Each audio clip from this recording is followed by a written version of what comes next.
संसार में मनुष्य की सबसे बड़ी दुर्बलता क्या है? मानव की सबसे बड़ी दुर्बलता है कि यदि उस पर कोई संकट आता है तो सबसे पहले वो भगवान के पास ना जाकर के मनुष्य के पास जाता है। मानव सोचता है कि यदि मेरा कार्य पहले मनुष्यों के द्वारा हो जाए तो फिर भगवान को कौन पूछता है। अर्थात यदि किसी पर कोई संकट आ गया तो सबसे पहले अपने मित्रगण, पड़ोसी, माता पिता, भाई बंधु, इन सभी के पास जाता है। अगर इन सभी के पास कार्य बन गया तब फिर भगवान को याद नहीं करता। लेकिन जब सब जगह से हार गया, जब उसके पास कुछ नहीं बचा, कोई सहारा नहीं बचा, तब अंत में भगवान याद आते हैं कि हे नाथ, हे कृपालु, मुझ पर दया करो, कोई ना कोई मार्ग खोल दो नाथ, मैं बड़ा संकट में हूँ, मैं बड़ा परेशान हूँ। और यही प्रार्थना यदि सबसे पहले भगवान से की होती तो शायद मेरा विश्वास है, और वेद भी कहते हैं कि जो भगवान की शरण में जाता है उसका कभी नाश नहीं होता। भगवान श्री कृष्ण भी कहते हैं कि जो एक बार मेरी शरण में आ जाता है उसका कभी पतन नहीं होता, और भगवान कभी अपने भक्तों को हारने नहीं देते। क्यों?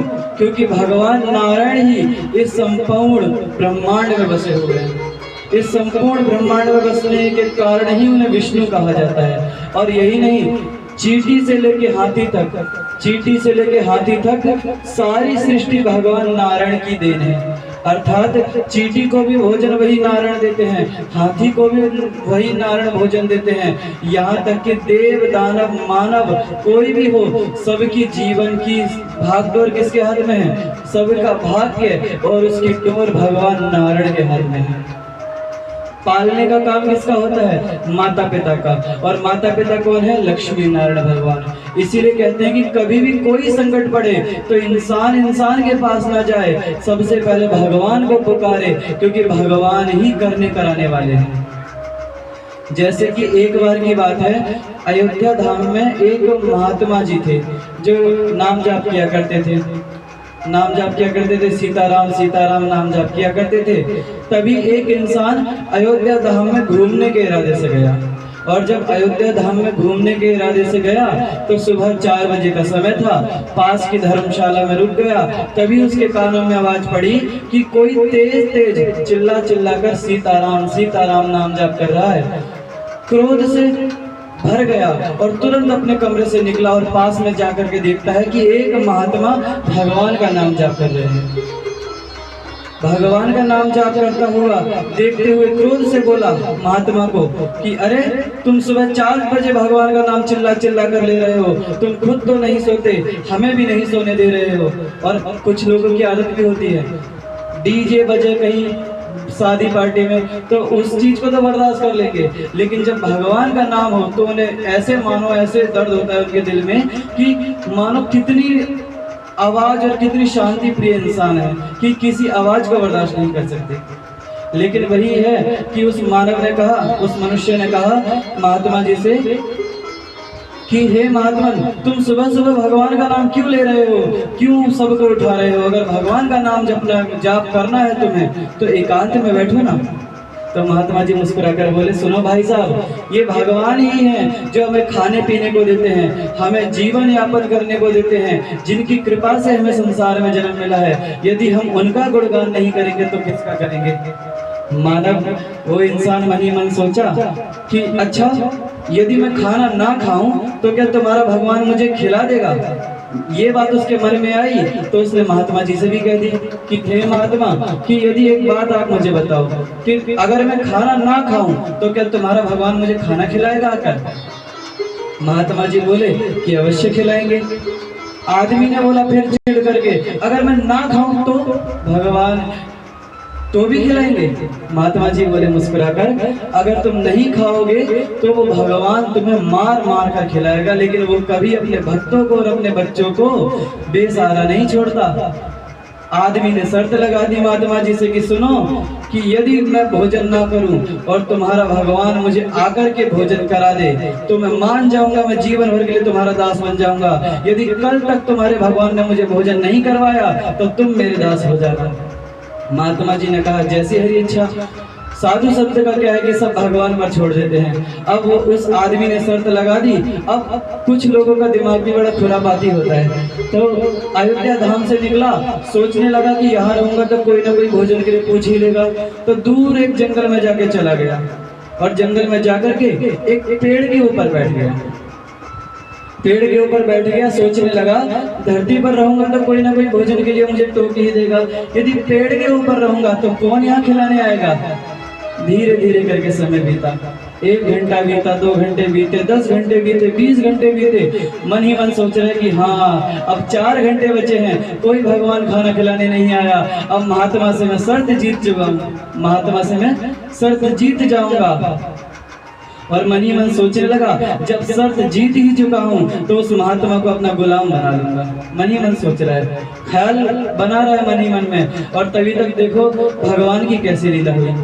सामने से एक बंजारे की टोली आ रही थी। बंजारे कौन होते हैं? जो आज यहाँ पर हैं तो कल वहाँ पर हैं, उनका कोई स्थायी ठिकाना नहीं होता। वही बंजारे अपना खेल प्रदर्शन करके आए उस जंगल में और ठीक उसी पेड़ के नीचे बैठ गए और अपने भोजन की पोटली निकाली और जैसे ही भोजन का एक टुकड़ा तोड़ करके मुंह में डाला, तभी एक बंजारा चिल्लाया, भागो डाकू आ गए, डाकू आ गए।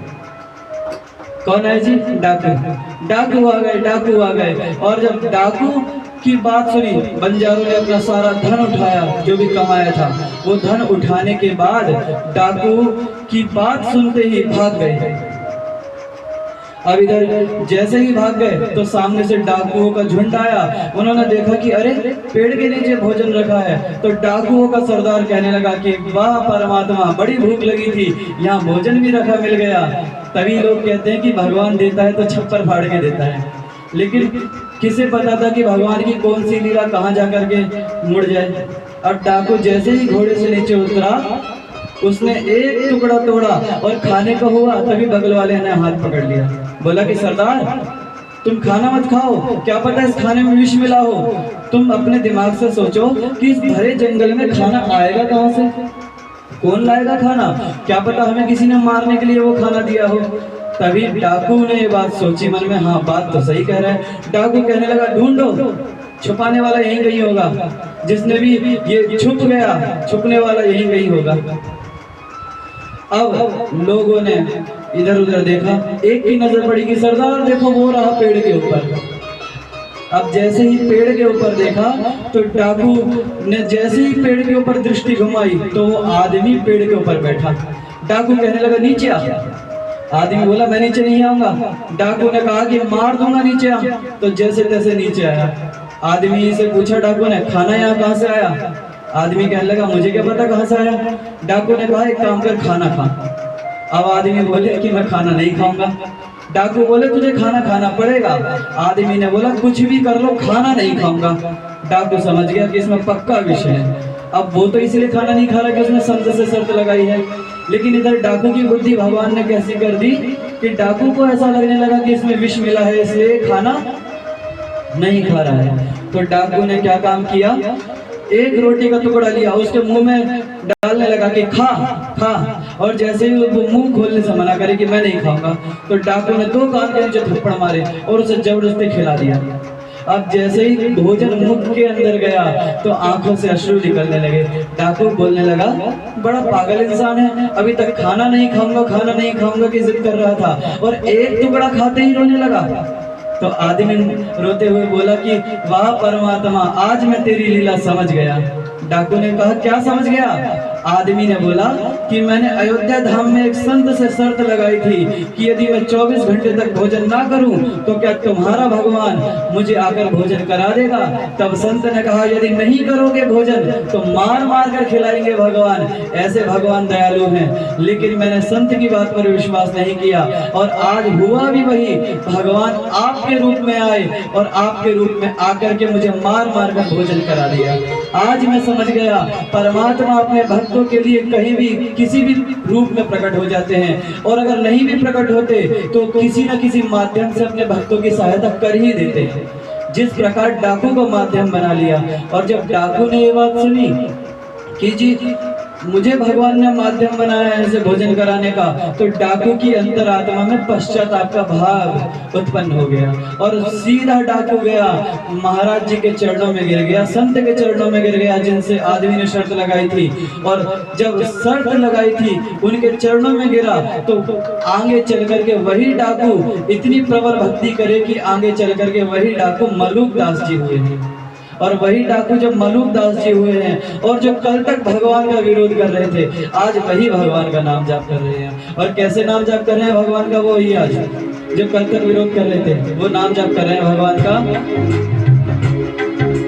राम राम जय राजा राम, राम राम जय सीता राम, राम राम जय राजा राम, राम राम जय सीता राम, राम राम जय राजा राम, राम राम जय सीता राम, राम राम जय राजा राम, राम राम जय सीता राम, राम राम जय राजा राम, राम राम जय सीता राम, राम राम जय राजा राम, राम राम जय सीता राम।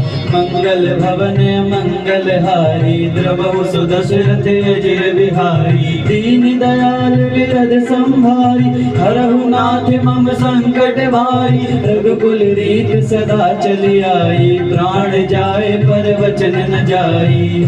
इस प्रकार से अब वो डाकू भी और वो आदमी भी भगवान की भक्ति करने लगा और आगे चल करके मोक्ष को प्राप्त हो गया।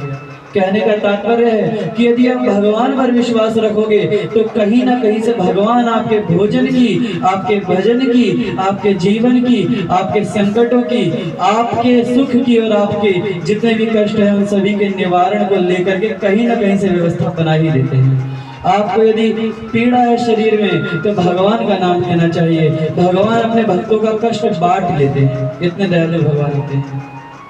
कहते हैं कि भाई भाई का कष्ट नहीं बांटता, पिता पुत्र का कष्ट नहीं बांटता, माता भी अपने बच्चे के लिए केवल प्रार्थना कर सकती है, लेकिन परमात्मा वो भगवान जिसके अंदर करोड़ों माताएं हैं वो अपने भक्त का आधा दुख बांट लेते हैं। जैसे जगन्नाथ जी अपने भक्त के लिए 15 दिन बीमार पड़ते हैं। ये भगवान इतने दयालु हैं, इसलिए हमेशा भगवान का चिंतन किया करो।